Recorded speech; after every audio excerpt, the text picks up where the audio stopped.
नमस्कार दोस्तों, आप सभी लोगों का इस नए वीडियो में स्वागत है। तो गाइज़ आज की इस वीडियो में हम आपके जो फिज़िक्स पेपर 2 है, उसके प्रीवियस ईयर क्वेश्चंस को सॉल्व करने वाले हैं।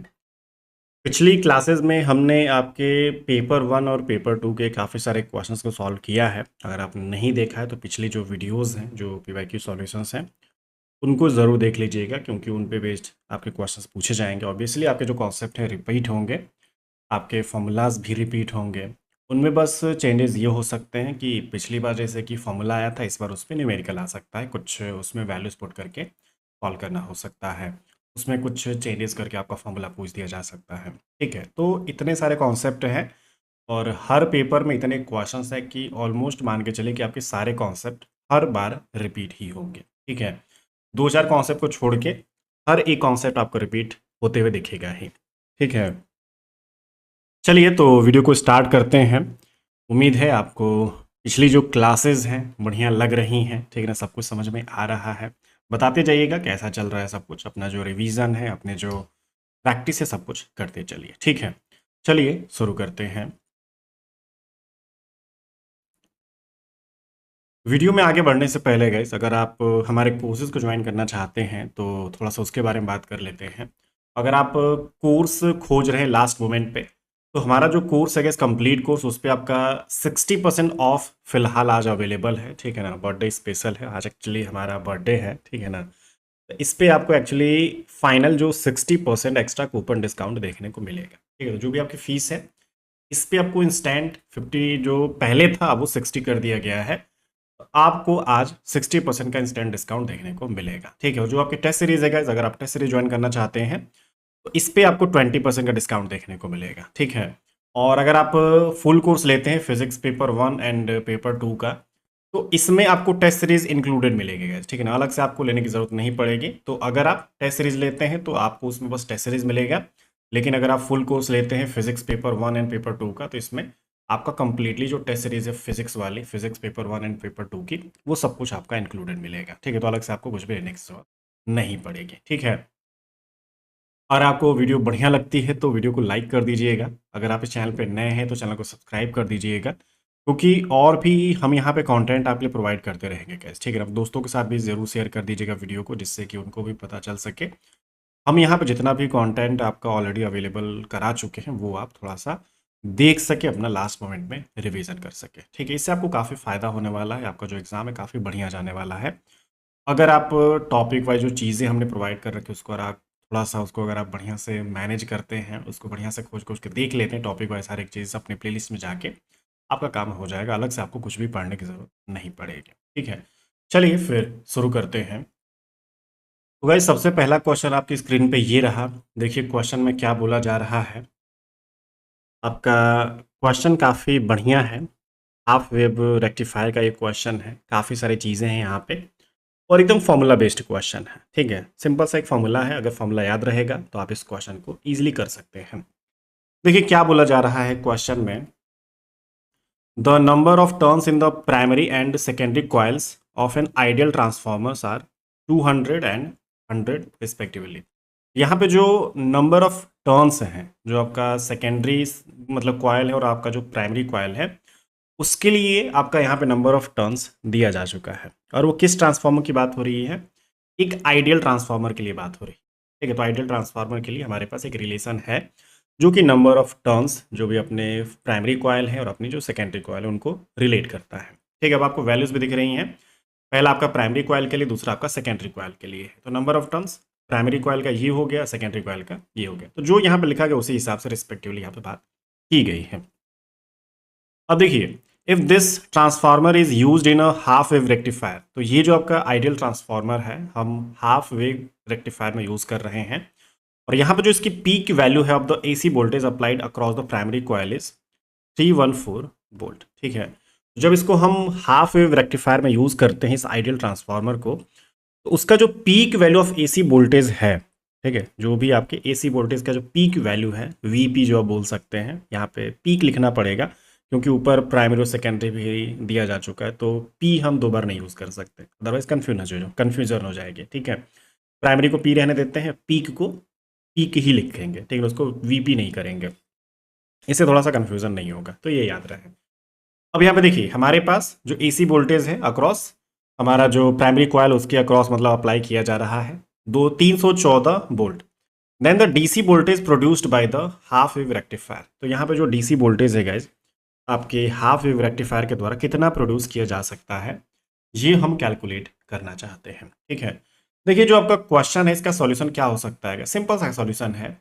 हम अगर आइडियल ट्रांसफार्मर के लिए बात करें इसका रिलेशन है फॉर एन आइडियल ट्रांसफार्मर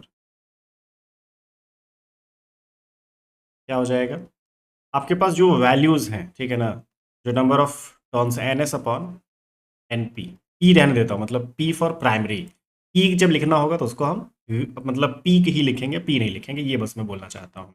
ठीक है ना, क्योंकि पीक को भी पी से लिखा जाता है, प्राइमरी को भी पी से लिखा जाता है, तो कन्फ्यूजन ना हो, फॉर्मूला में आप गड़बड़ ना करें। और इसका रिलेशन आपका जो वोल्टेज होता है उसके साथ रिलेट हो सकता है। ठीक है, तो N S upon N P is equal to V S upon में वी पी। अब यहाँ पे हम इसकी मदद से कुछ अपने जो रिलेशन है वो कैलकुलेट कर सकते हैं गाइस। ठीक है ना, अब जो आपके पास वैल्यूज हैं, अब जो सेकेंडरी कॉइल की जो एक पीक वैल्यू हम ले सकते हैं ठीक है ना, और जो प्राइमरी जो कॉइल उसकी हम पीक वैल्यू ले सकते हैं। ठीक है, इनको हम इसी तरीके से रिलेट कर देंगे।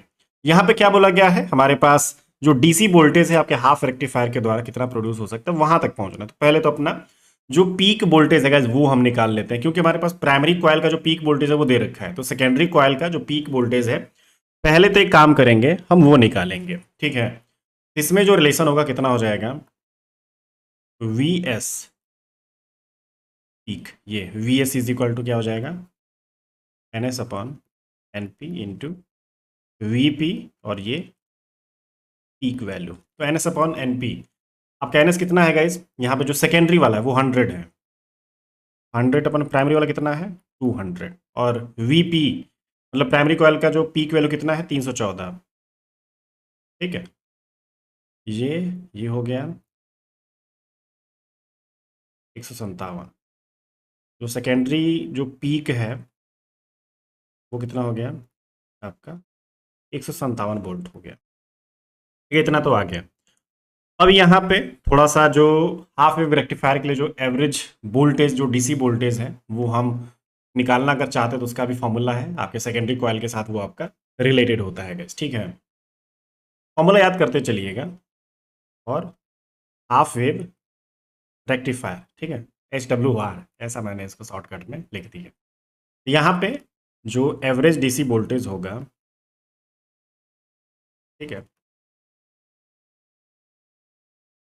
वोल्टेज आउटपुट है ना, आउटपुट वोल्टेज यहाँ पे एक्चुअली होगा गाइस आपका, उसको बोलते हैं, वो कितना हो सकता है, वो आपका V D C is equal to जो सेकेंडरी कॉइल की जो पीक वैल्यू है वोल्टेज ठीक है ना, डिवाइडेड बाई, तो बस इसकी वैल्यूज को आप रख दीजिए। पीक वैल्यू इसकी कितनी आई थी 157, पाई की वैल्यू कितनी होती है 3.14।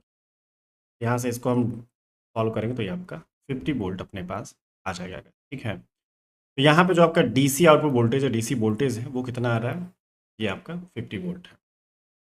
ठीक है, याद रहेगा, गड़बड़ी नहीं होनी चाहिए, फॉर्मूला काफ़ी सिंपल सा है, ज़्यादा डिफिकल्ट नहीं है। ठीक है ना, दिक्कत नहीं होनी चाहिए हाँ, है ना, तो ये काफ़ी बेहतर रहेगा अगर इस कॉन्सेप्ट को आप ध्यान रखते हैं। जो भी चीज़ें हैं थोड़ा सा ध्यान से रखिए। ठीक है ना, फॉर्मूलाज आप देख लीजिए, आपके पास जो पीक वैल्यू का जो रिलेशन है वो कैसे होगा। फिर अगर आप हाफ वेव रेक्टिफायर में बात करते हैं, जो आपका एवरेज डीसी वोल्टेज आउटपुट होगा, डीसी आउटपुट वोल्टेज जो आपका होगा, एवरेज भी याद रखिएगा, ये लिखा जाएगा, उसका क्या फॉर्मूला है ये हम यूज़ करके अपना जो क्वेश्चन है सॉल्व कर सकते हैं। ठीक है, इसके जो सॉल्यूशंस है वो भी आपको प्रोवाइड कर ही दिए जाएंगे, वो आपको मिल जाएंगे। ठीक है ना, देख लीजिएगा, इसे सॉल्व करते चलिए, अलग से सॉल्यूशन क्या ही खोजना। ये देखिएगा इस क्वेश्चन आपका क्या बोला जा रहा है, इसमें काफ़ी बढ़िया क्वेश्चन है ये भी। The Davisson Germer experiment gives proof of. ठीक है, तो ये जो एक्सपेरिमेंट है डेविसन जर्मर प्रयोग जो है वो क्या प्रमाण देता है, वो किसके बारे में एक्चुअली बात करता है, और इस एक्सपेरिमेंट में क्या चीज़ें होती हैं, अगर हम ये भी जानेंगे तो ज़्यादा बेटर रहेगा गाइस। ठीक है ना, उस पर भी क्वेश्चन आ सकता है। देखिए याद रखिए, ये जो हमारा एक्सपेरिमेंट है ना गाइस, ये क्या डेमोन्स्ट्रेट करता है, आपका जो इलेक्ट्रॉन डिफ्रैक्शन होता है उसके बारे में बात करता है। ठीक है, इलेक्ट्रॉन डिफ्रैक्शन। और ये कब होता है, इलेक्ट्रॉन डिफ्रैक्शन कब होता है? When a beam of electrons was scattered by nickel crystal. ठीक है, याद रहे जो हम इलेक्ट्रॉन डिफ्रैक्शन करते हैं अपने जेविसन जर्मर एक्सपेरिमेंट में, वहां पे क्या होता है ना, आपका एक निकल क्रिस्टल होगा, उस पर आपका जो इलेक्ट्रॉन की बीम्स होती है उस पर हमें स्ट्राइक करा तो वो आपका स्कैटर्ड हो जाता है, तो वहीं पे आपका इलेक्ट्रॉन डिफ्रैक्शन देखने को मिलता है।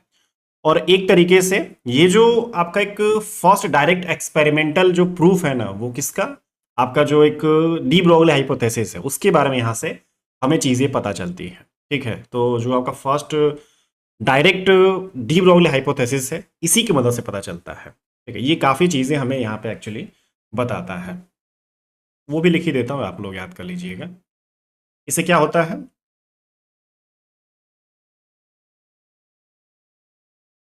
This provided the first direct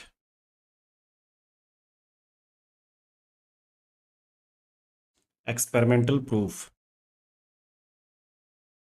of de Broglie hypothesis। ठीक,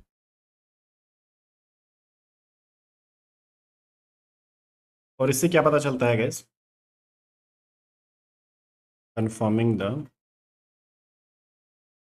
वेव नेचर ऑफ इलेक्ट्रॉन्स। ठीक है, तो इसमें हमें वेव नेचर ऑफ इलेक्ट्रॉन्स के बारे में पता चलता है।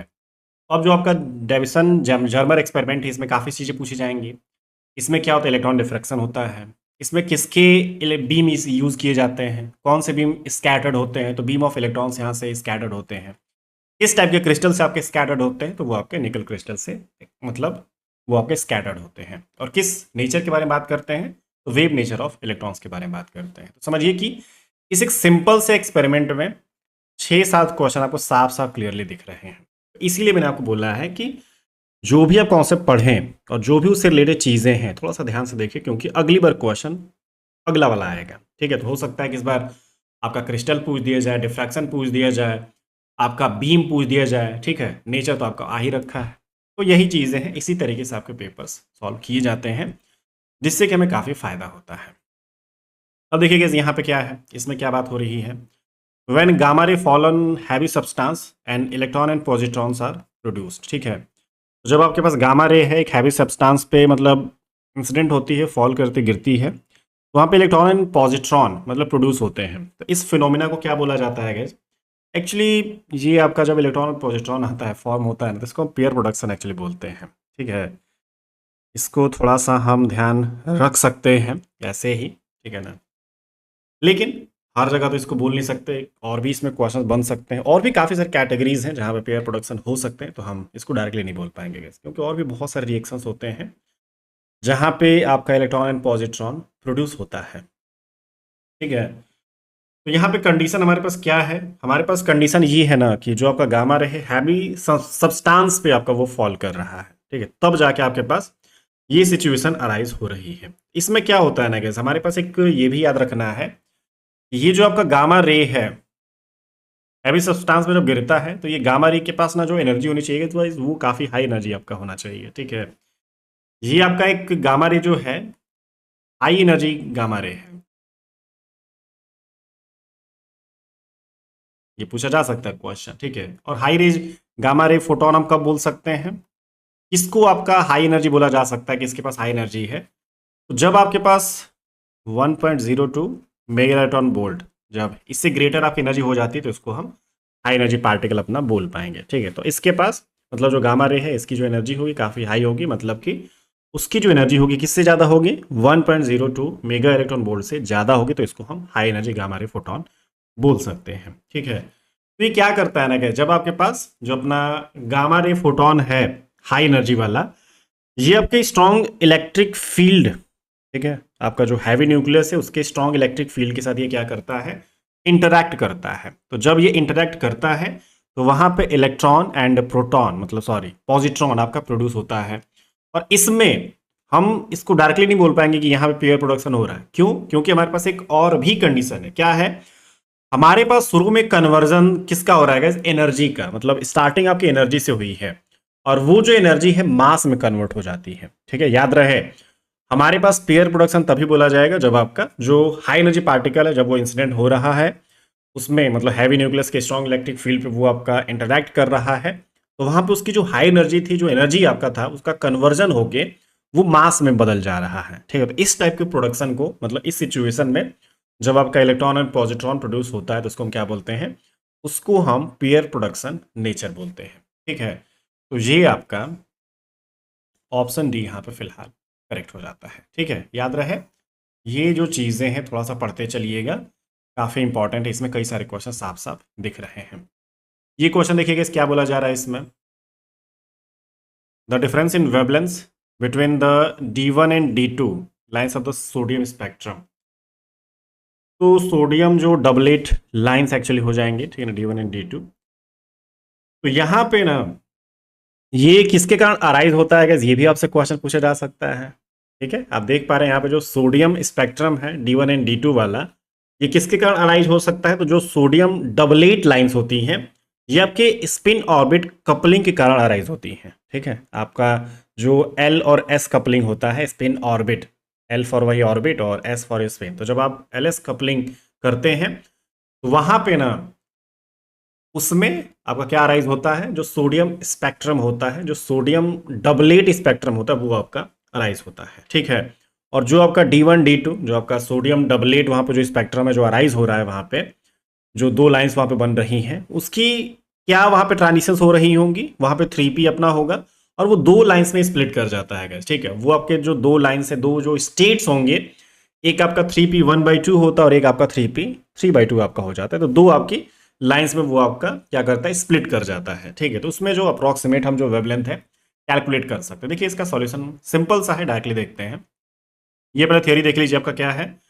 The sodium doublet lines D1 and D2 arises due to spin orbit coupling, ठीक है, which splits the 3p energy levels into two states, 3p 1/2 and 3p 3/2। यहाँ पे जो उनका जो रिस्पेक्टिव वेवलेंथ होता है वो कितना होता है? अप्रोक्सीमेट 5896 एंगस्ट्रॉम एंड 5890 एंगस्ट्रॉम होता है। तो इन्हीं का हम यहाँ पे डिफरेंस कैलकुलेट करना चाहते हैं। ठीक है, इसी का डिफरेंस कितना आ जाएगा? D1 एंड D2 वाला, वो आपका 6 एंगस्ट्रॉम आ जाएगा। ठीक है, तो ये आपका जो ऑप्शन सी है वो यहाँ पे फिलहाल करेक्ट हो जा रहा है guys। ठीक है ना, कुछ इस तरीके से थोड़ा सा हम बात कर सकते हैं। याद रहे हमारे पास जो D1 एंड D2 वाला जो इस यहाँ पे सोडियम डबलेट लाइंस हैं वो किसी कारण हो रहा है? तो स्पिन ऑर्बिट कपलिंग के कारण हो रहा है। और वहां पे जो 3p है किसमें स्प्लिट कर रहा है? तो दो स्टेट्स हैं, एक आपका 3p 1/2, 3p 3/2। और यहाँ पे जो इनका रिस्पेक्टिव वेवलेंथ होता है वो आपका कितना होता है? 5896 एंगस्ट्रॉम और 5890 एंगस्ट्रॉम अपना होता है। ठीक है, तो उन्हीं का डिफरेंस हम यहाँ पे एक्चुअली कैलकुलेट कर रहे हैं, तब जाके आपकी वैल्यू यहाँ पे सॉल्व हो जाएगी। ठीक है, तो कुछ इस तरीके से हम इसको सॉल्व कर सकते हैं। थोड़ा सा ध्यान से करते चलिए, काफ़ी क्वेश्चंस आसान है। ये देखिएगा, इस क्वेश्चन काफ़ी आसान है। मास ऑफ फोटोन, ये तो समझिए कि बात ही नहीं करनी है हमें तो। ठीक है ना, E = mc² और E = h न्यू। तो वहीं पे इसको हम थोड़ा सा रीअरेंज कर देंगे तो आपका जो मास ऑफ फोटोन होगा वो आपको पता चल जाएगा कितना है? h/c²। तो कुछ इस तरीके से हम इसको सॉल्व कर सकते हैं। देखिए इसमें क्या है गाइस, आपका the ratio of energy of hydrogen atom in first and second excited state. हम यहाँ पर ratio of hydrogen atom calculate करना चाहते हैं। वैसे ये तो याद हो ही गया होगा आपको कि अगर हम यहाँ पे हाइड्रोजन एटम में थोड़ा सा बात करें, जो आपकी एनर्जी अगर हम मान लीजिए लेके चलते हैं, ठीक है, तो वो किसके डायरेक्टली प्रोपोर्शनल होती है? 1/n² के डायरेक्टली प्रोपोर्शनल होता ही है। ठीक है, तो उसी के हिसाब से हम बात कर सकते हैं। अब क्या है, जैसे कि ये आपका है, अब इसमें याद रखिए first and second excited state, यहाँ पे जो n की वैल्यू है 1 2 3 4, ये जो n = 1 ये ग्राउंड स्टेट होता है गैस। फर्स्ट एनर्जी स्टेट या फिर फर्स्ट स्टेट बोलेंगे, लेकिन फर्स्ट स्टेट को ग्राउंड स्टेट बोलते हैं। ठीक है, अगला वाला क्या है? 2, मतलब सेकेंड स्टेट है, लेकिन ग्राउंड के बाद जस्ट पहला वाला क्या आता है? फर्स्ट एक्साइटेड स्टेट होता है गैस। तो ये फर्स्ट एक्साइटेड स्टेट, ये आपका third energy state, third state है, या फिर इसको हम क्या बोलेंगे, सेकेंड एक्साइटेड स्टेट, ठीक है। तो n is equal to 2 and n is equal to 3 पे हम बात करेंगे, ठीक है। तो E2 ये आपका 1/4, E3 1/9। तो प्रथम एंड द्वितीय, तो E2 अपॉन में E3, इसके बारे में हम रेशियो बात कर रहे हैं। कितना हो जाएगा, 9/4। याद रहे, इसको अगर आप उल्टा करेंगे तो गलत भी हो जाएगा, इस यहाँ पे फाइनल आपका आंसर ये वाला होगा, ठीक है ना। मिस्टेक नहीं होना चाहिए, यहाँ पे साफ क्लियरली बोला गया है प्रथम एंड द्वितीय, मतलब फर्स्ट कौन सा है, E2 वाला, तो उसकी वैल्यू क्या है, अभी कितनी है, 1/4 है ना। और E3 क्या है, उसका 1/9 है, तो भाई आपको डिवाइड ही करना है, तो 1/9, 9 ऊपर आपका चला जाएगा, तो इस हिसाब से आपका 9/4, तो ऑप्शन इसका सी करेक्ट है। ऐसे छोटे छोटे मिस्टेक्स तो वैसे होनी भी नहीं चाहिए, मैं क्या ही बात कर रहा हूँ आपके साथ। चलिए इसको सॉल्व करिए। इसमें बेसिक सा एक ट्रिक आप अप्लाई कर सकते हैं, ज़्यादा कुछ नहीं है। हमारे पास expectation value of position of particle whose normalised wave function is this, ठीक है ना। इसका नॉर्मलाइज्ड वेव फंक्शन हमारे पास दे रखा है, हम इसको कैलकुलेट करना चाहते हैं। वैसे भी पोजीशन का एक्सपेक्टेशन वैल्यू कितना हो जाएगा गैस, से लिमिट की अगर हम बात करें तो ये आपका प्लस इन्फाइनाइट से माइनस इन्फाइनाइट अपना हो ही जाएगा। आई स्टार एक्स एक्स, ये कितना हो जाएगा गैस, माइनस इन्फाइनाइट से प्लस इन्फाइनाइट आपका एक्स, ये आपका हो जाएगा ना गैस। ये जो पोर्शन है आपका प्रोबेबिलिटी डेंसिटी भी बोला जाता है, ठीक है। ये कैसे आता है, तो ये ऐसे आता है गैस, ठीक है। इसी को हम अगर सॉल्व करते हैं यहाँ पे, आप इसको साई स्टार कर लीजिए, तो यहाँ पे देखिए माइनस आ जाएगा गैस, यहाँ पे एक बार साई स्टार जब आप करने जाएंगे तो उसका तो और सब तो प्लस ही रहेगा। यहाँ पे कितना हो जाएगा, N star N exponential minus X square upon ये आपका minus I K X plus exponential minus X square upon 2a square exponential plus I K X, ठीक है। बात वही है, आप एक ही साथ रख दीजिए या फिर अलग अलग भी रखी, बात एक ही है। तो ये प्लस माइनस है, जो पावर है वो ऐड होगी तो वैसे ही खत्म हो जाएगी, तो आपका फाइनल क्या बचेगा गैस। आप इसको भी चाहो तो ऐसे कर सकते हो, फिर एक्सपोनेंशियल माइनस ये x square upon 2a square, तो ऐड होके ये कुछ ऐसा हो जाएगा, ये वाला पोर्शन खत्म हो जाएगा गैस, ठीक है। आई की एक्स वाला पोर्शन गायब हो चुका है, ठीक है। याद रहे ये जो आपका रिलेशन मिला है ना गैस, थोड़ा सा ये एक इवन फंक्शन है, ठीक है। कहाँ पे कंडीशन है थोड़ा सा देख लीजिए, ये क्या है, इज एन इवन फंक्शन, ठीक है, centred at X is equal to 0, ये आपका एक इवन फंक्शन है।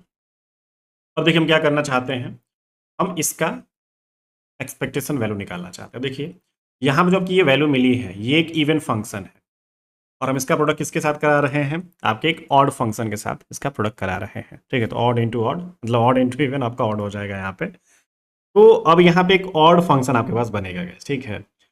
अब यहाँ पे जो आपके पास रिलेशन होगा इसका, अगर आप इंटीग्रेशन फाइनल करेंगे तो ऑड फंक्शन का वैसे भी आपके पास 0 ही हो जाता है, और ज़्यादा झंझट होगी नहीं, ज़्यादा माथा पच्चे में करने की जरूरत पड़ेगी नहीं गैस, ठीक है। कॉन्सेप्ट है, ये सब कॉन्सेप्ट आप याद कर सकते हैं, जिससे कि आपको कैलकुलेशन नहीं करना पड़ेगा।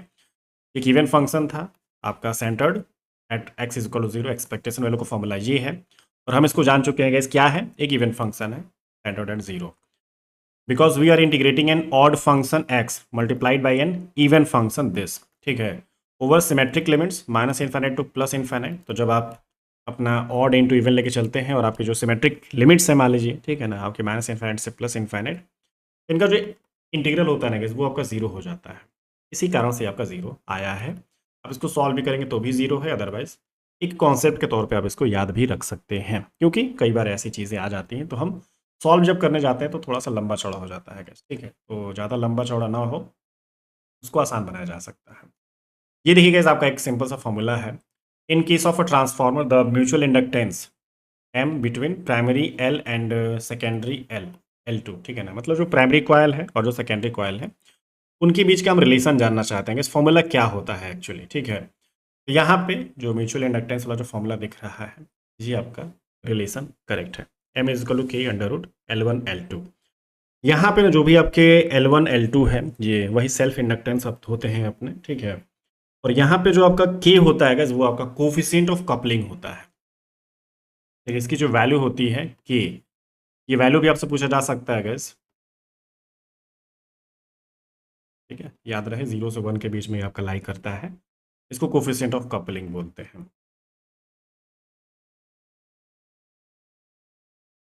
ये सब फॉर्मूलाज है, याद रखिए, अलग से आपको पढ़ने की जरूरत फिर नहीं पड़ेगी।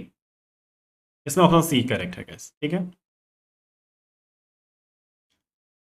देखिए इसमें क्या है, Cooper pair has electrons of equal and opposite momenta, equal and opposite spins, spins not equal. तो कौन सी चीज़ें हैं, मतलब ए बी सी आपके तीन चीज़ें दे रखी हैं, तो क्या खाली ए सही है या फिर बी सही है, ए एंड बी दोनों सही है, बी एंड सी दोनों सही है। इसमें क्वेश्चन को थोड़ा सा कॉम्प्लिकेटेड किया गया है। अब जो कूपर पेयर है ना गैस, ये बीसीएस थियोरी के अकॉर्डिंग आपके पास आता है, ठीक है। तो जो आपका according to BCS theory of superconductivity होता है, हमारे जो इलेक्ट्रॉन्स होते हैं ना गैस वो आपके कूपर पेयर में मतलब साथ में बंध जाते हैं, बाउंड्स मतलब एक साथ वो आपके कूपर पेयर वो आपके बंध जाते हैं, बाउंड हो जाते हैं, ठीक है। और वो जो स्टेट्स होते हैं उसको ऑक्यूपाई कर देते हैं। और जो स्टेट्स उनकी होती हैं वो कैसे टाइप के स्टेट्स को ऑक्यूपाई करती हैं, उनके पास इक्वल एंड अपोजिट मोमेंटा होना चाहिए और इक्वल एंड अपोजिट स्पिन्स होनी चाहिए, ठीक है। इक्वल एंड अपोजिट मोमेंटा मतलब कि के एंड माइनस के, मतलब मोमेंटा इसकी मदद से, जैसे के है तो इसकी मदद से मोमेंटम हम जैसे बना लेते हैं।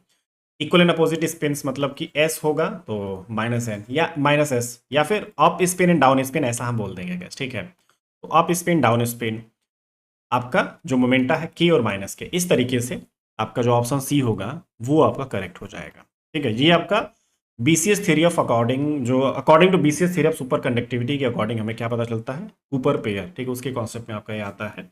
इसमें जो आपके मतलब जो इलेक्ट्रॉन्स होते हैं ना गाइस वो साथ में आ जाते हैं, साथ में बाउंड हो जाते हैं, साथ में बंध जाते हैं, ऐसा हम इसमें पढ़ते हैं। तो ये आपका कूपर थ्योरी वाला मतलब कूपर पेयर वाला पूछा जा सकता है कि भाई किस थ्योरी में आता है, तो बीसीएस थ्योरी में हम इसके बारे में बात करते हैं, यही चीज़ें हैं।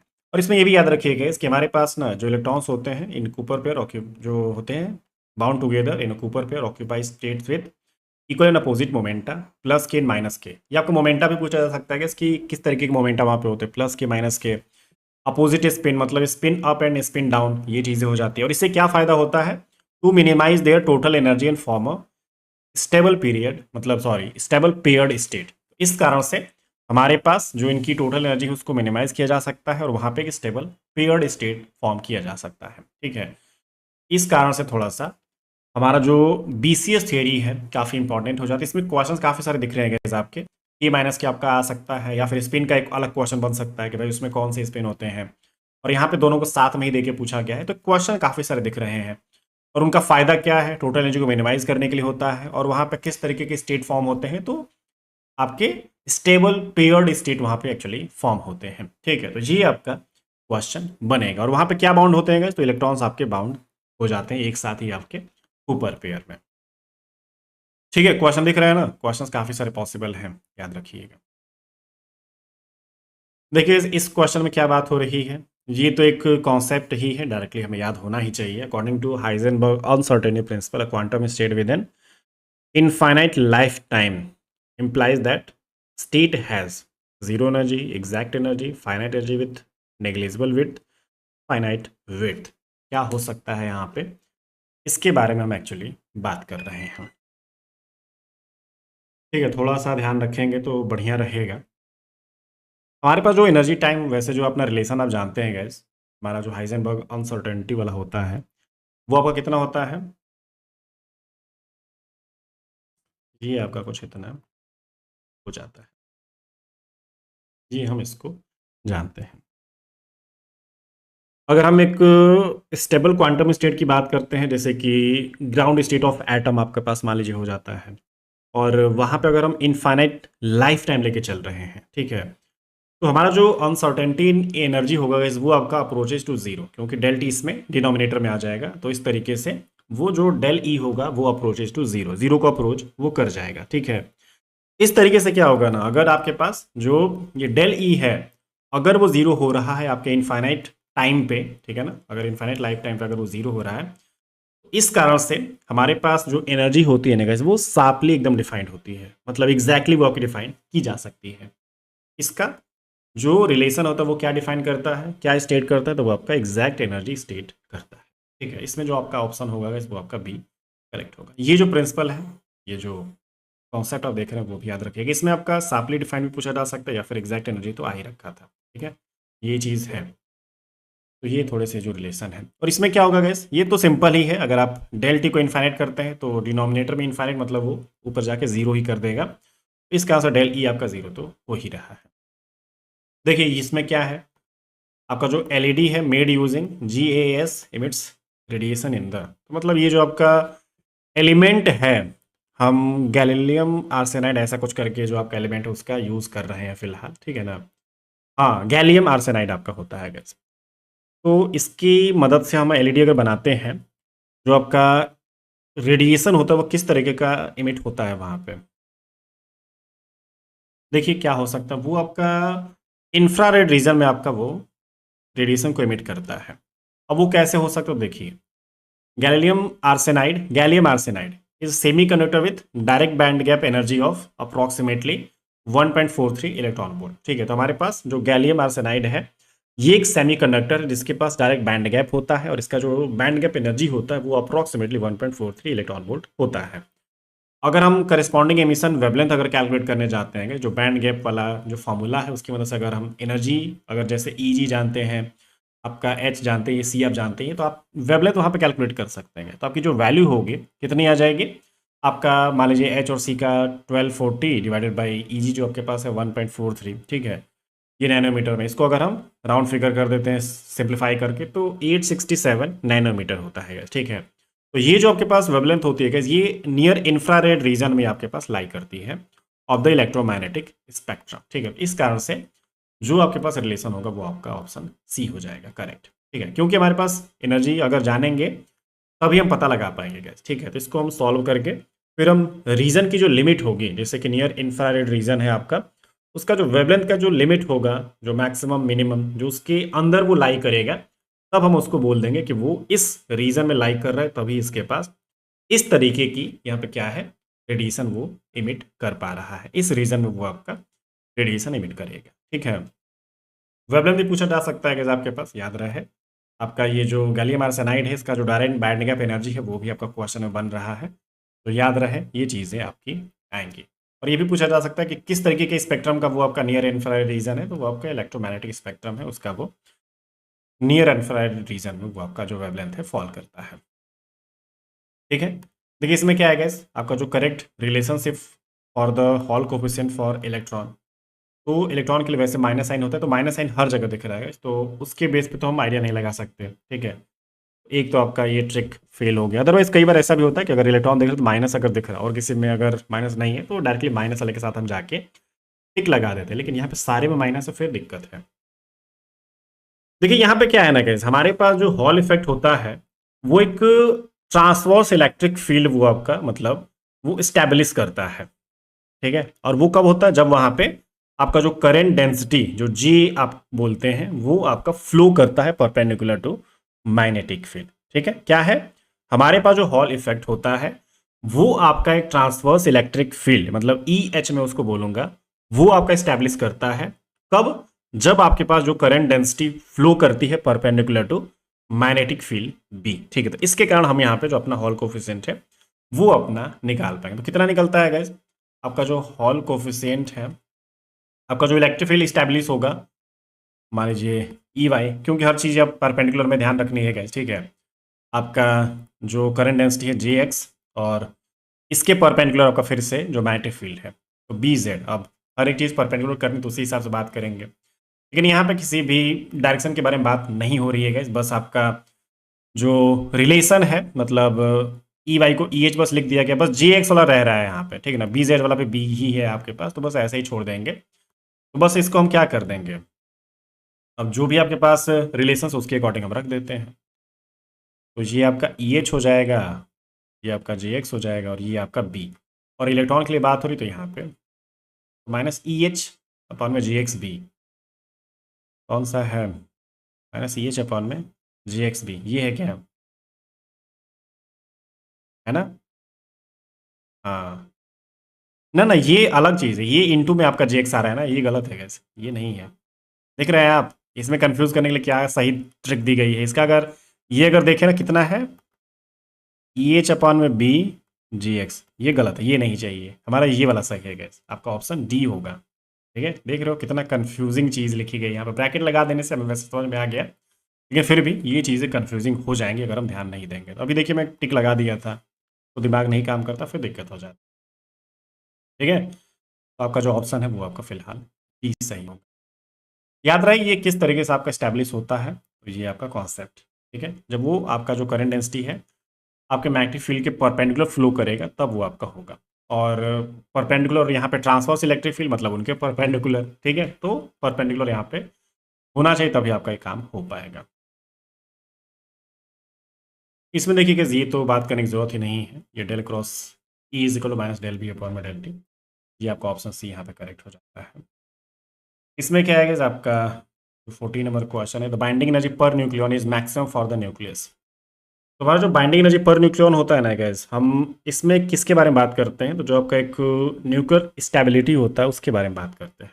ठीक है, और इसकी जो वैल्यू होती है वो इंक्रीज करती है जैसे जैसे आपका मास नंबर होता है, आप बढ़ाते जाते हैं तो वो आपका इंक्रीज करता है, और एक मैक्सिमम वैल्यू तक वो आपका इंक्रीज करता है। और वो मैक्सिमम वैल्यू अराउंड किसके होती है, आपका वो आयरन होता है और निकल होता है, उसके अराउंड वो आपका मैक्सिमम वैल्यू तक जाता है, उसके बाद वो फिर से ड्रॉप होना स्टार्ट हो जाता है। ठीक है, याद रहे जो बाइंडिंग एनर्जी पर न्यूक्लियन का जो कर्व है मैक्सिमम आपका आयरन और निकल तक जाता है, उसके बाद वो ड्रॉप करना शुरू कर देता है। तो मैक्सिमम वो कहाँ तक हो सकता है जी, आपका जो आयरन, निकल तो यहाँ पर दे नहीं रखा, तो इस हिसाब से मैक्सिमम भी बाइंडिंग एनर्जी पर न्यूक्लियन वहां तक जाता है अगर ग्राफ के हिसाब से बात करें, उसके बाद वो ड्रॉप करना शुरू कर देता है। ठीक है, तो ये चीज़ है हमारे पास, हम थोड़ा सा ध्यान रखेंगे।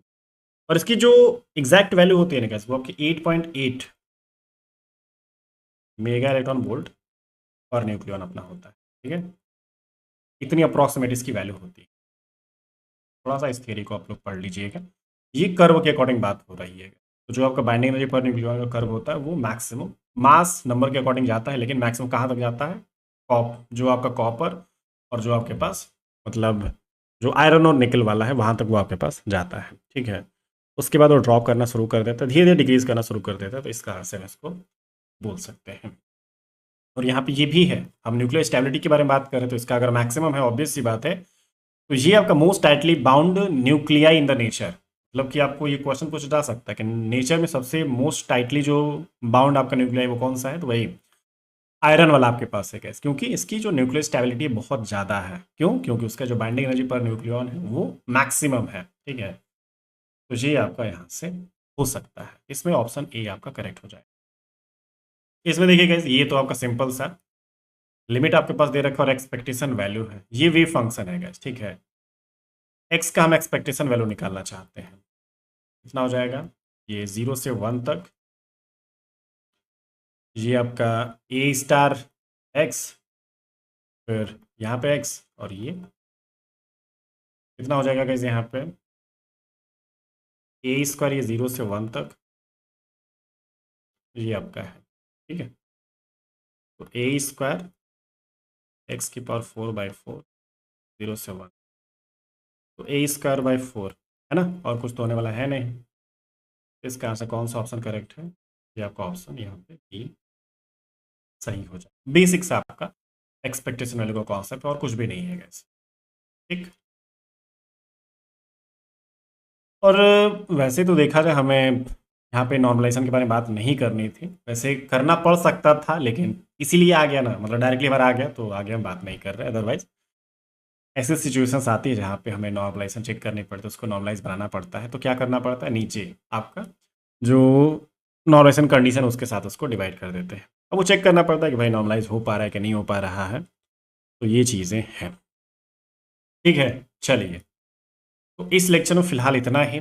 उम्मीद है आपको सारी चीज़ समझ में आ गई, काफ़ी बढ़िया बढ़िया चीज़ें हमने इसमें बात करी है guys। जो आपके कॉन्सेप्ट है काफ़ी एकदम एडवांस लेवल के हैं, पेपर टू वैसे भी आपका एडवांस ही है। ठीक है, तो ध्यान से थोड़ा सा पढ़िए, चीज़ों को समझते रहिए, और कोई दिक्कत नहीं होनी चाहिए। ठीक है।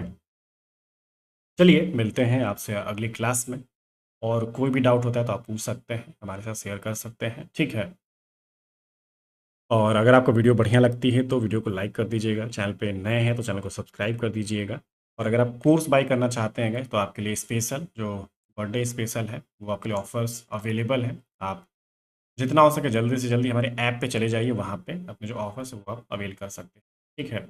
लास्ट मोमेंट के लिए 60% ऑफ में आपको कोर्स मिल रहा है, जो कि काफ़ी कम प्राइस में आप अपना जो रिवीजन है, टेस्ट है, हर एक चीज़ को आप देख पाएंगे, जो प्रैक्टिस है, क्योंकि अभी लास्ट मोमेंट में आपका जो रिवीजन है, जो कुछ कंफ्यूजिंग चीज़ें हैं, वो आपको काफ़ी कम प्राइस में हम कोर्स दे रहे हैं, जिससे कि आप उसको दूर कर सकते हैं और अपनी जो प्रिपरेशन है काफ़ी बढ़िया कर सकते हैं, ठीक है। तो प्रॉपर टाइम है रिवीजन के लिए, आप इस बैच को लेकर रिवाइज कर सकते हैं, टेस्ट दे सकते हैं, नोट्स देख सकते हैं, आप डीपीपी चेक कर सकते हैं, हर एक चीज़ आप उसको चेक कर पाएंगे, ठीक है। और आपका टेस्ट भी अवेलेबल है, टेस्ट सीरीज भी है, तो इसमें भी 20% का डिस्काउंट जल्दी से जाइए अवेल करिए, और अपनी जो प्रिपरेशन है वो आप चेक कीजिए कि कैसा आपने कर रखा है, ठीक है। डेमो टेस्ट भी अवेलेबल है। और अगर वीडियोस की बात करें तो डेमो वीडियोस आपको यहाँ पे चैनल पे दिख ही रही हैं, ठीक है। चलिए मिलते हैं अगली क्लास में। Thank you so much, bye bye, good night.